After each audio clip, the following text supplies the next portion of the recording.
j'espère que vous allez bien. Moi ça va bien, on va jardiner le mois de janvier. Au mois de janvier, le jardin, c'est quelque chose que j'aime bien faire. Même si là on a eu -6, -3, -4, enfin voilà. Et donc, il faut bien se couvrir, mais c'est possible et ça fait beaucoup de bien pour la santé, n'oubliez pas. Donc je vous ai fait une vidéo où il y a une partie vlog que je n'avais jamais faite encore. Donc vous verrez ça, une petite partie vlog où je trouvais intéressant de vous parler en direct. Je filme et je parle en même temps quand je vous montre les problématiques du jardin. Les problèmes qui se posaient à moi ou les choses parce que je prévois pas forcément, je vais voir ce que je dois faire et je m'y mets. Donc si vous entendez miauler, c'est Sakura, hein, parce que comme elle est à l'extérieur, elle aimerait participer, donc elle participe à sa manière en fait, hein, donc elle miaule à la fenêtre là. Ça y est. Donc voilà, j'espère que tout ça vous plaira. Donc on va faire ce qu'il y a à faire en ce moment, tailler la sauge, tailler d'autres choses encore, des fleurs, couper les branches qui m'intéressent. Et je vous montre aussi, parce que j'ai enlevé j'ai enlevé certaines branches de lilas. Parce que quand vous avez un lilas, en fait, il fait des rejets, des petites... moi j'appelle ça des gourmands, hein, n'est-ce pas? Parce que ça pousse, en fait, ça pousse en traçant près des racines et c'est très embêtant. Parce que ça envahit le terrain, enfin ça envahit la surface alors, voilà. Donc, et en plus ça prend de l'énergie à la plante, inutilement. Si vous voulez avoir des beaux gros lilas, il faut, comme pour les autres plantes, essayer de concentrer la sève sur les branches principales.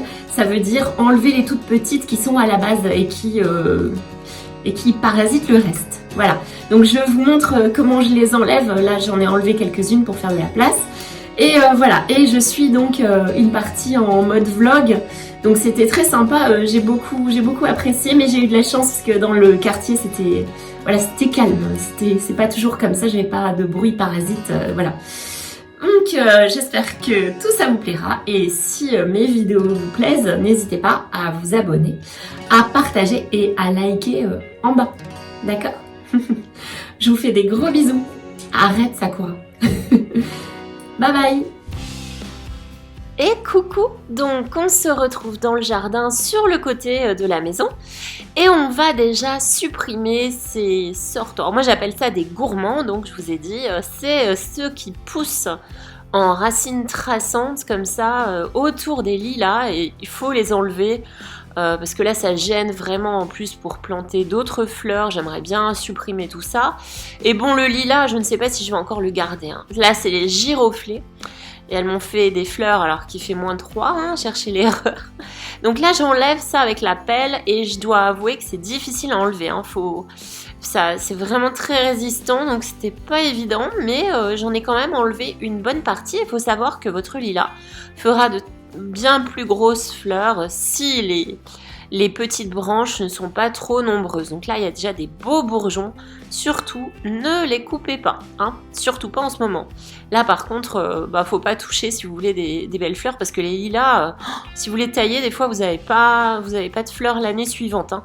Faut attendre des fois 2 ans si vous le taillez, après faut attendre 2 ans pour avoir des fleurs, voire 3 pour avoir vraiment des très belles fleurs, hein. Et à cet endroit-là, j'ai des lamiers, donc sur la droite là de l'écran, vous voyez, c'est un petit feuillage très mignon qui pousse à l'ombre et c'est très joli. Je vous le recommande. Je me demande comment je vais aménager tout ça. Parce que là, j'ai un premier rosier. Alors ça, c'est Danaü de David Austin qui a bien pris parce je l'ai eu juste cet été. Et là, j'ai les giroflées qui sont en train de fleurir alors qu'il fait -3. On va comprendre. Voilà. Là, j'ai mon buis. Donc, le buis giroflée. Et celui-là, c'est mon rosier asiatique. Donc, mon rosier japonais. Qui est, c'est comment déjà, porcelaine d'Orient. Porcelaine d'Orient qui est magnifique. Donc, celui-là, il bouge pas forcément. On va pas le traumatiser. Là, j'ai Charles de Gaulle. C'est pour le massif, je réfléchis. Bon, il y a mon ombre, hein, parce que c'est du vlog. Hein.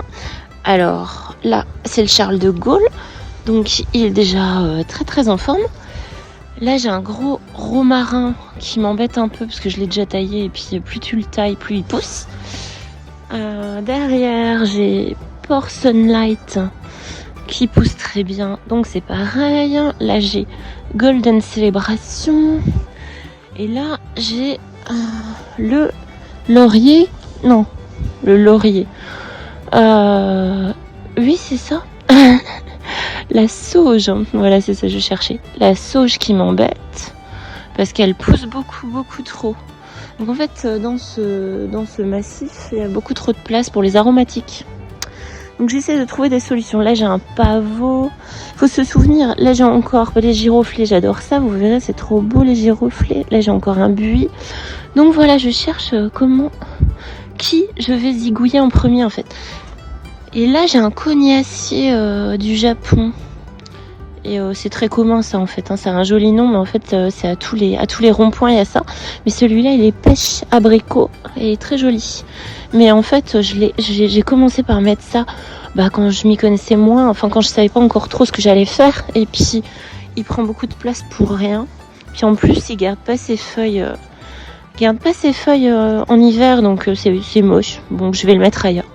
Voilà, donc c'est mes petites recherches du jour dans le jardin pour que ce soit tout beau au printemps-été. Et là, j'ai un buis qui repart, qui a été mangé par les chenilles, par la pyrale du buis, évidemment. Et là, j'ai toutes mes fleurs d'été qui font juste des petites tiges marron, mais qui sont magnifiques, donc on va pas y toucher, mais qui se ressèment partout. Et là, j'ai le forbe qui prend aussi beaucoup de place pour le forbe. Et j'ai encore des rosiers derrière. Voilà. Donc ma sauge, vous voyez un petit peu comme elle est large et encore je l'ai coupée et recoupée et c'est parti. Je la taille encore et encore. J'hésite à l'enlever mais je ne pense pas parce qu'en fait ça me fait un joli buisson. La sauge c'est très bien aussi juste décorative. Là aussi pour comme infusion c'est parfait en ce moment surtout si vous avez mal à la gorge, si vous êtes enrhumé ou quoi, la sauge en infusion c'est parfait et vous n'êtes pas obligé de la faire sécher. Donc voilà, je taille parce que c'est vrai qu'il faut faire de la place, ça gêne. Alors voilà, l'autre problématique, c'est que j'ai encore des très vieux fruitiers qui sont sur le côté de la maison et emmêlés avec plein de ronces et de trucs, mais qui font des jolies fleurs au printemps. Alors je crois que c'est un vieux mirabellier. Et en fait, il va falloir que je coupe tout ça, vous voyez, comme ça va haut. Parce que ça sert à rien. Il y en a un qui est mort. Mais bon, il faut pouvoir le faire. Donc, je suis petite, moi, je vous ai déjà dit. Donc, je cherche pour zigouiller tout ce coin-là. Et en fait, ça va me faire aussi le jardin d'ombre. Parce que j'ai tout un côté ici, voilà, à l'ombre. J'avais fait des essais, j'avais planté des choses, mais il y a tout qui a crevé. Parce que c'était pas terrible. Et je pense qu'en fait, il faudrait que je mette un hydrangea à cet endroit-là. Et là, dans mon petit coin, il faudrait que ce soit beau, mais il y a vraiment zéro soleil. Faut trouver quoi mettre. Mais en mode vlog, je trouvais ça sympa de vous montrer ce que je dois faire aussi. Voilà. Et donc de ce côté-là, en fait, il y a vraiment beaucoup de fleurs d'été. Donc là, vous voyez pas, j'ai encore toutes les tiges marron.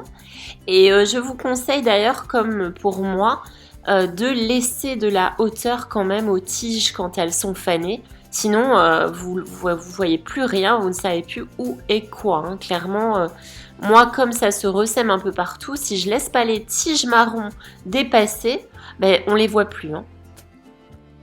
J'ai presque terminé la sauge. Et c'est pas une mince affaire. On aurait presque un coupe-branche. Et là, on a les digitales qu'on a plantées dans une vidéo précédente. Et je me suis aperçue que là, vous voyez, hop, là, il y en a une qui s'est fait grignoter par les limaces. Donc j'ai mis des petits copeaux autour pour les faire ramer un peu.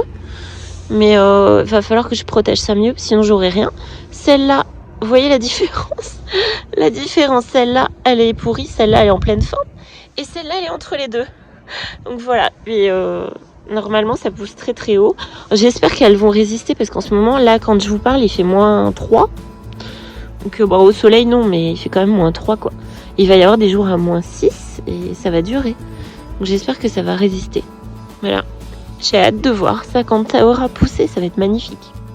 Et je vous montre aussi les hélianthèmes. Les hélianthèmes, c'est un feuillage bleuté.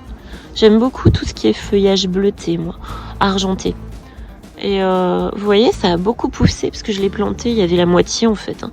Là, ça a déjà beaucoup poussé. Quand vous plantez en automne, c'est ça qui est génial, c'est que ça a le temps quand même de grandir jusqu'au printemps. Et au printemps, ça va donner... Celui-là, c'est des petites fleurs qui sont couleur pêche. Couleur pêche, j'étais vraiment contente de trouver. Parce que d'habitude, c'est plutôt rose ou jaune. J'en ai des roses déjà. Voilà. Et ça, c'est dans le petit massif où vous avez vu que j'ai enlevé les petits gourmands de lilas. Là, il y a le lilas, hop, comme ça. Avec les ombres, c'est joli, là, avec le soleil. On a beaucoup de soleil, au moins, ça compense le froid. Et voilà, c'est un petit massif que j'aime beaucoup parce qu'il fait très cottage avec les petites marches à côté. Vous voyez ? Et là, je fais encore du nettoyage. Donc, il y en a vraiment énormément à faire. Vous voyez, pour que ça ait l'air quand même un petit peu soigné, un petit peu...